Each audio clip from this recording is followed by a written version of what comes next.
Hello po, magandang hapon mga viewers. Meron po ako nung napanood sa social media. Yung nag-viral pong teacher na nag-lives. Galit po siya sa mga estudyante niya. So una, pinagsasabihan niya pa lang po. Pero nung huli, medyo nakulitan na po ata kaya nagalit na.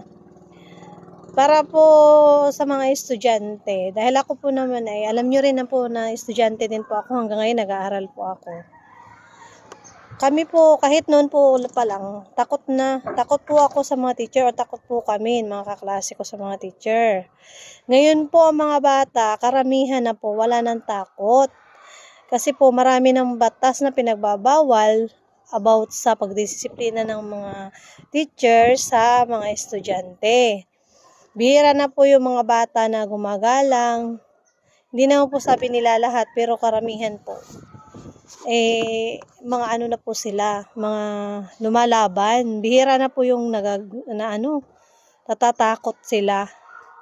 Kasi kami dati, takot kami magbumaba ang grades namin. Kasi nga po may GMRC, binabawas yung sa attendance, parang ganun. Sa kaya ko, hindi pa naman po lingid sa kaalaman yun na estudyante pa din po ako hanggang ngayon. Yung mga teacher ko po, ginalang ko po yan sila. Kahit noon pa, pag nakikita ko, sabihin ko, good morning ma'am, good afternoon ma'am, good evening ma'am.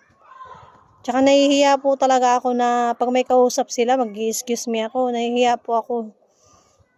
Tsaka hindi ko siguro nakasanayan. Kasi ganun po practice po dati. Noong 1990s po ganun.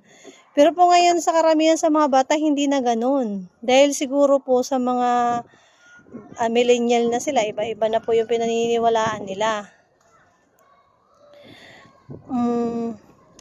Alam nyo mga bata, sa mga estudyante na nanonood sa akin, malaking utang na loob sa mga teacher natin. Kasi kung di dahil sa kanila, walang matututunan tayo at hindi tayo marunong bumasa, sumulat, magkwenta.